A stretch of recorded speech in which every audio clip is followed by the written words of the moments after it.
Good morning, one and all. Today we are going to deal with demand, one of the important concept in economics, which has most relevance in micro economical concept as well as macroeconomic views. That means individual studies as well as aggregate studies, the concept of demand has more important. So we can see this concept all over in economics and its related studies. So let us try to understand what is demand and what are the things to be known under this concept. We can see that we can define demand is a desire backed by ability to pay and willingness to pay for a certain commodity or to any services. So it's not just like a desire, where the desire is backed by ability to pay for that and as well as willingness to pay for that. For example, a person having interest to consume ice cream, where such a consumer should have money as well as he should be ready to go for that, for ready to pay for that, where we can see that that's the demand for an ice cream. Okay, in other words, we can define that demand for a commodity refers to the quantity of a commodity which a consumer is willing to buy at a given price in a given period of time. Okay, at which price a consumer is ready to buy that commodity at that particular period. So here in this picture, we have shown that the price of potato, where price of potato is 20 per kilogram, and where the consumer is want to buy 3 kg of tomato, the seller is ready to sell at the price of 20 and the consumer is willing to pay 20 rupees for 3 kg. Okay, so that is the demand for a commodity, where the quantity of the commodity consumer is willing to buy at a given period of time at a particular price level. Okay, whenever we consider when we analyze the demand, mainly we have to understand what is the law of demand, and when we analyze that demand, we also need to know how there will be changes in demand. When we analyze the demand, the changes in demand, where we need to understand the movement along the demand curve as well as shift of the demand curve. And when we analyze these changes, where we need to know what are the factors affect to changes in demand, what are the factors influence to changes in demand. Okay, let's see what is law of demand. And simply, we can state this law of demand as the inverse relation between the quantity demanded and price. Okay, in other words, we can state that whenever the other things remain the same, when the price of a commodity falls, the demand for it expands, and when the price rises, demand contracts. That means whenever the price of a product increases, the demand for that commodity is decreases, and whenever the price of a certain commodity declines, the demand for that commodity increases. That is what is basically we define the law of demand. And simply we can say that the law of demand explains the inverse relation between quantity demanded and its price. So there is certain assumption included in that law of demand, which explains that the consumer should be rational. Rational means he always focus to maximum satisfaction of satisfaction from the consumption process, and there is not at all any changes in price of that good and related goods, and the taste and the preference of the consumer will be same, and the population remains constant, and there is no any expectation on consumer on changes in future prices. So other things, other factors also, everything is remain same. So in such a stage, whenever the price increases, there will be decline in the demand, the quantity demanded, and whenever the price falls, there will be increase in quantity demanded. A consumer demand can be drawn from the demand schedule. That we have shown here. The demand schedule is the tabular presentation that shows relation between quantity demanded and price. The demand schedule, which explains how much the consumer will pay at different prices. Here, that shows that at a 50 price, the consumer, a particular consumer consumes only 1 unit, and when it decline, when the price decline to 40 unit, where the consumer consume 2 unit, and when it falls to 30 and 20, the quantity demanded has been increased 3 and 4 unit respectively. And when we draw such a demand schedule, where we will get the demand curve, that where we can see the inverse ratio between price and quantity demanded. And here we can see that when the price was PA, the quantity demand is QA, and when the price has been declined to PB, the quantity demand has been increased to QB units. So that's it is withdrawn from the individual demand schedule. Why, one more factors we need to understand, that why this demand curve is downward sloping from left to right. Though there's so many reasons are there, is mainly because of the inverse relation between price and quantity demanded, and whereas the consumers having the tendency or the temptation to buy more quantity at less price, and less quantity at higher prices.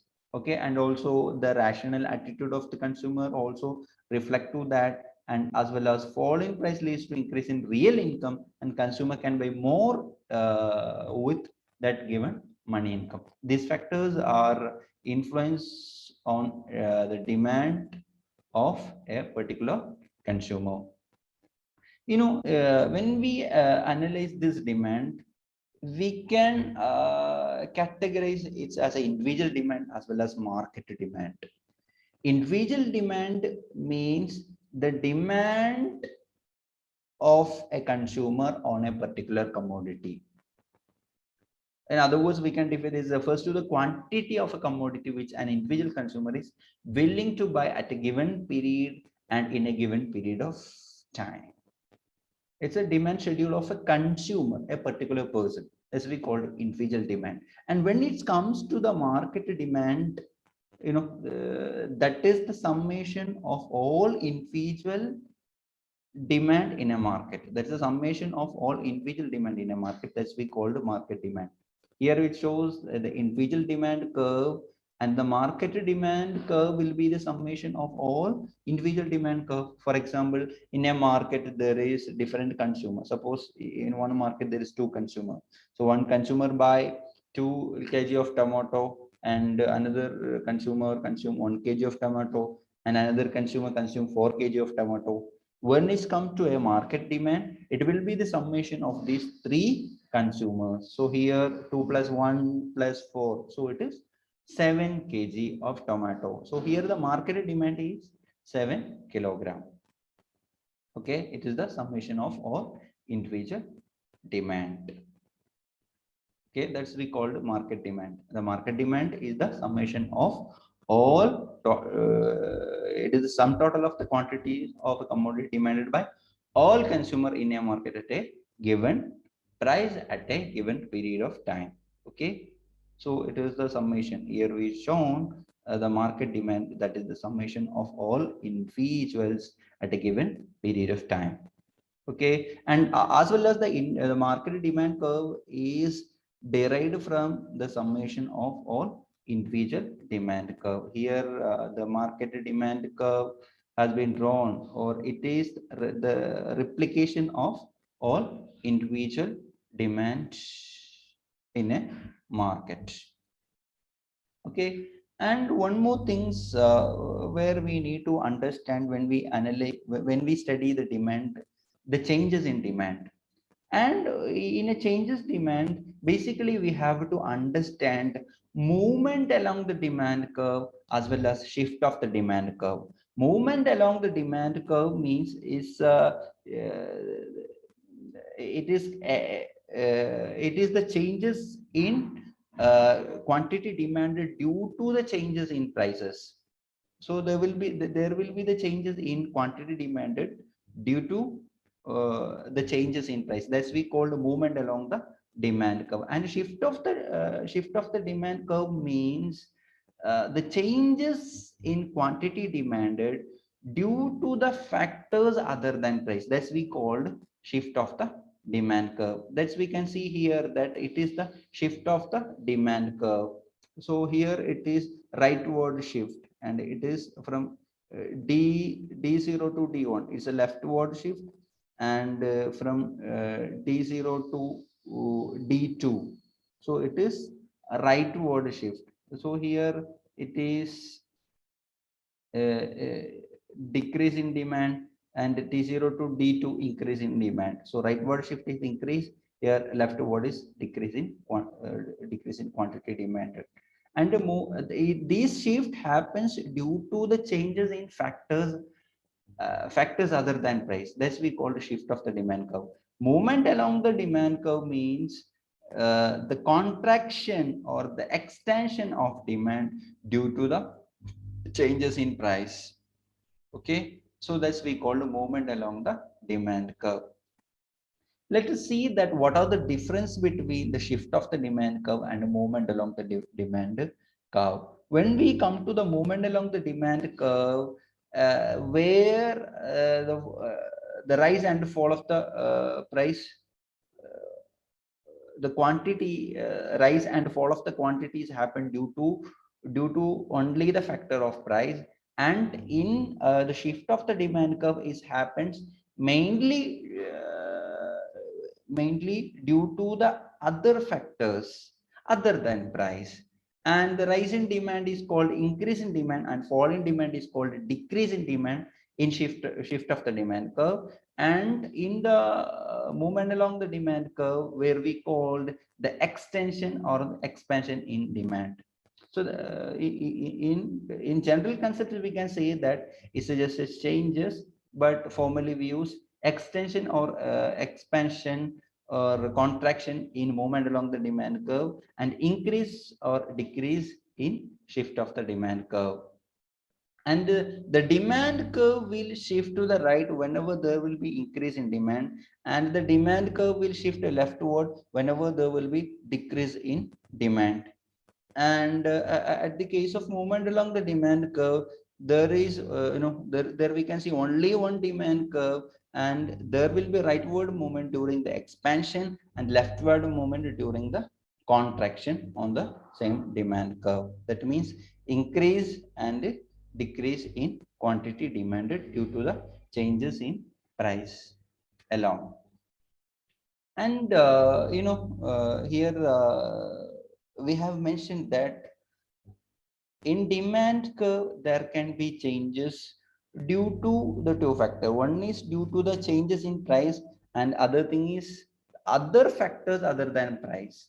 So one is price, then what are the other factors that goes to the shift?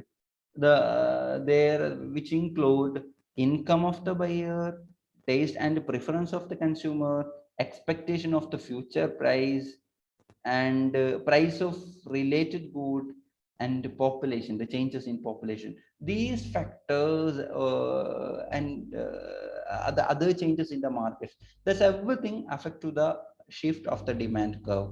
For example, let us see the income of the buyer. If income of the buyer increases, there will be increase in quantity demanded, there will be rightward shift of the demand curve. And income of the consumer is decreases, there will be leftward shift of demand curve. And taste, let's see the taste and preference. If there is any particular interest on consumers on their taste, so there will be more demand for that commodity, there will be rightward shift. And if there is no interest on a particular taste of a commodity, and there will be leftward shift. As well as the expectation of the future price. when if the consumer expects that there can be fall in price, there will be a reduction in consumption, and as well as if they expect more price in future, there can be decrease in consumption of that commodity. And if the another factor, we can take that population. If population increases, there will be more demanded for commodity, so there will be rightward shift of the demand curve and vice versa. Okay, so the income changes and the taste and habit and fashion, price of related good. For example, if we take, for example, tea and coffee. If uh, if a consumer consume tea, and if the price of coffee decline, there will be more demand for the coffee. Okay, demand for tea will decline. So the price of related goods also influences, and a number of population and credit facilities given by credit facilities available to the public also influence the demand. If people get more credit facilities, there will be more demand. If there is no availability of the credit facilities, there will be a decline in demand. Okay, so these are the factors affect to the demand. I hope that you all got the idea what is demand, and what are the factors affecting to it, and what is the law of demand, what is the movement of demand curve, and what is mean by movement along the demand curve, shift of the demand curve. That's all within this stipulated period of explanation. Thank you all.